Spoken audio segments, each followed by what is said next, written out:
Hello ಸ್ನೇಹಿತರೆ, ಎಲ್ಲರಿಗೂ ನಮಸ್ಕಾರ. ತನ್ವಿ ಕ್ರಿಯೇಟರ್ ಚಾನಲ್ಗೆ ಸ್ವಾಗತ. ಇಂದು ನಾನು ಒಂದು ಮಸಾಲ ಸ್ವೀಟ್ ಕಾರ್ನ್ ಮಾಡೋದು ಹೇಗೆ ಎಂಬುದನ್ನು ತೋರಿಸ್ಕೊಡ್ತಾ ಇದ್ದೀನಿ. ಮೊದಲ ಇಲ್ಲಿ ನಾನು 2 ಕಾರ್ನನ್ನು ತಗೊಂಡಿದ್ದೀನಿ. ಇದರ ಮೇಲಿರುವಂಥ ಸಿಪ್ಪೆಯನ್ನು ಈಗ ನಾನೆಲ್ಲ ತೆಗೆದು ರೆಡಿ ಮಾಡಿ ಇಟ್ಕೊಂಡಿದ್ದೀನಿ. ಈಗ ಇದು ರೆಡಿಯಾಗಿದೆ. ಈಗ ಎಲ್ಲ ಕಾರ್ನ್ಗಳನ್ನ ಸಪ್ರೇಟಾಗಿ ಈಗ ಮಾಡ್ಕೋತಾ ಇದ್ದೀನಿ.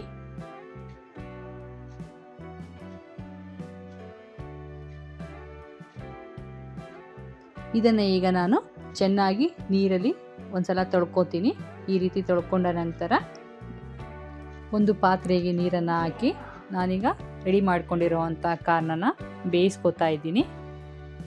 ಇದು ಚೆನ್ನಾಗಿ ಬೇಯಿಸ್ಕೋಬಾರ್ದು ಅಥವಾ ಹಸಿಯಾಗೂ ಸಹ ಇರಬಾರ್ದು. ಒಂದು ಮೀಡಿಯಮಲ್ಲಿ ನಾವು ಬೇಯಿಸ್ಕೋಬೇಕಾಗುತ್ತೆ. ಈಗ ಕಾರ್ನು ಚೆನ್ನಾಗಿ ಬೆಂದಿದೆ. ಈಗ ಇದನ್ನು ನಾನೊಂದು ಬೇರೆ ಪ್ಲೇಟಿಗೆ ಸರ್ವ್ ಮಾಡ್ಕೋತಾ ಇದ್ದೀನಿ. ನಂತರ ಇಲ್ಲೊಂದು ನಾನು ಪಾತ್ರೆಯಲ್ಲಿ ಸ್ವಲ್ಪ ತುಪ್ಪವನ್ನು ಹಾಕ್ಕೊಂಡಿದ್ದೀನಿ. ತುಪ್ಪ ಇಲ್ಲ ಅಂದರೆ ನಾವು ಬೆಣ್ಣೆಯನ್ನು ಹಾಕ್ಕೊಂಡ್ರೂ ಸಹ ಒಳ್ಳೆಯ ಅರೋಮ ಬರುತ್ತೆ. ಇದನ್ನು ಚೆನ್ನಾಗಿ ಅರೋಮ ಬರೋದಕ್ಕೋಸ್ಕರ ನಾವು ಹಾಕೋತಾ ಇದ್ದೀನಿ.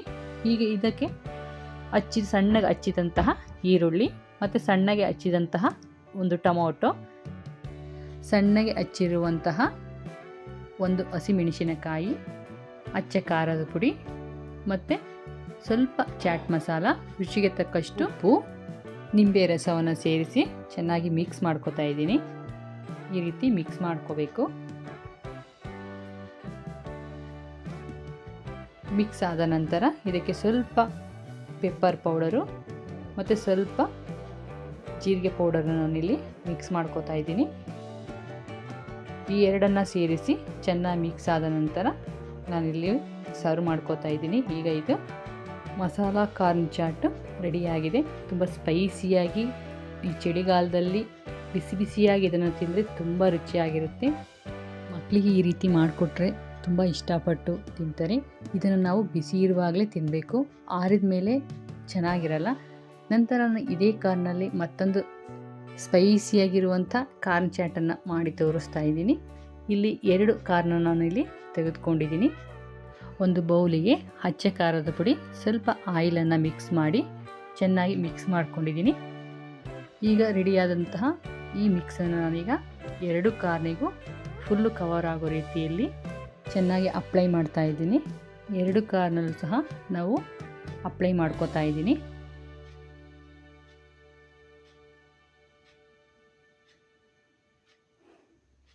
ಈಗ 2 ಕಾರ್ನಿಗೂ ಅಪ್ಲೈ ಮಾಡಿದ್ದು ಆಗಿದೆ. ನಂತರ ಈಗ ಇದನ್ನು ಒಂದು ಸ್ಟವ್ ಮೇಲೆ ಒಂದು ಪ್ಯಾನನ್ನು ಇಟ್ಟು ಅದರ ಮೇಲೆ ನಾನೀಗ ಸ್ಟವನ್ನು ಹಚ್ಚಿ ಬೇಯಿಸ್ಕೊತಾ ಇದ್ದೀನಿ. ಈಗ ಈ ರೀತಿ ಒಂದು ಕಡೆ ಬೆಂದಿದೆ. ನಂತರ ಮತ್ತೊಂದು ಕಡೆ ಸಹ ಈ ರೀತಿ ಎರಡನ್ನು ನಾನು ಬೇಯಿಸ್ಕೊತಾ ಇದ್ದೀನಿ. ನಾವು 2 ಕಡೆಯಲ್ಲೂ ಸಹ ಚೆನ್ನಾಗಿ ಬೇಯಿಸ್ಕೋಬೇಕಾಗುತ್ತೆ. ಈಗ ಮತ್ತೊಂದು ಕಾರ್ನನ್ನು ಇಲ್ಲಿ ಬೇಯಿಸ್ಕೊತಾ ಇದ್ದೀನಿ. ಈಗ ಎಲ್ಲ ಕಡೆಯೂ ಸಹ ಚೆನ್ನಾಗಿ ಇದು ಬೆಂದ ನಂತರ ನಾನು ಇದನ್ನು ಈಗ ಮತ್ತೊಂದು ಪ್ಲೇಟಿಗೆ ಸರ್ವ್ ಮಾಡ್ಕೊಂಡಿದ್ದೀನಿ. ಇಲ್ಲಿ ಒಂದು ಪ್ಲೇಟ್ನಲ್ಲಿ ಇಟ್ಟುಕೊಂಡು ಸ್ವಲ್ಪ ಉಪ್ಪು, ಸ್ವಲ್ಪ ಖಾರದ ಪುಡಿ, ಸ್ವಲ್ಪ ಪೆಪ್ಪರ್ ಪೌಡರನ್ನು ಹಾಕ್ಕೊಂಡು ಇದಕ್ಕೆ ಸ್ವಲ್ಪ ನೀವು ಚಾಟ್ ಮಸಾಲ ಬೇಕಾದರೂ ಮಿಕ್ಸ್ ಮಾಡ್ಕೋಬೋದು. ಸ್ವಲ್ಪ ನಿಂಬೆ ರಸವನ್ನು ಹಿಂಡಿ ಅದೇ ನಿಂಬೆ ಹಣ್ಣಿನಲ್ಲಿ ನಾನು ಮಾಡಿಕೊಂಡಿರುವಂತಹ ಈ ಮಿಶ್ರಣವನ್ನು ಚೆನ್ನಾಗಿ ಕಾರ್ನಿಗೆ ಅಪ್ಲೈ ಮಾಡ್ತಾ ಇದ್ದೀನಿ. ಈ ರೀತಿ ಚೆನ್ನಾಗಿ ಎರಡೂ ಬದಿಯಲ್ಲಿ ನಾವು ಅಪ್ಲೈ ಮಾಡಬೇಕಾಗುತ್ತೆ. ಈ ರೀತಿ ಮಾಡಿಕೊಟ್ರೆ ತುಂಬ ಸ್ಪೈಸಿಯಾಗಿರುತ್ತೆ. ಈ ರೀತಿ ನಾವು ಹೊರಗಡೆ ತಿನ್ನೋದಕ್ಕಿಂತ ಮನೆಯಲ್ಲೇ ಮಾಡಿಕೊಟ್ರೆ ಮಕ್ಕಳಿಗೂ ಮನೆಯವರು ಎಲ್ಲ ಇಷ್ಟಪಟ್ಟು ತಿಂತಾರೆ. ಈ ರೀತಿ ಒಮ್ಮೆ ಮನೆಯಲ್ಲೂ ನೀವು ಸಹ ಟ್ರೈ ಮಾಡಿ. ಹೇಗೆ ಬಂತು ಎಂಬುದನ್ನು ಖಂಡಿತ ಕಮೆಂಟ್ ಮೂಲಕ ತಿಳಿಸಿ. ಲೈಕ್ ಮಾಡಿ, ಶೇರ್ ಮಾಡಿ. ದಯವಿಟ್ಟು ನಮ್ಮ ಚಾನಲ್ನ ಸಬ್ಸ್ಕ್ರೈಬ್ ಮಾಡ್ಕೊಳ್ಳಿ. ಇನ್ನೂ ಒಳ್ಳೊಳ್ಳೆ ರೆಸಿಪಿಗಳನ್ನು ನಿಮ್ಮ ಮುಂದೆ ತರ್ತೀನಿ. ಈ ವಿಡಿಯೋ ನೋಡಿದ್ದಕ್ಕಾಗಿ ನಿಮ್ಮೆಲ್ಲರಿಗೂ ಧನ್ಯವಾದಗಳು.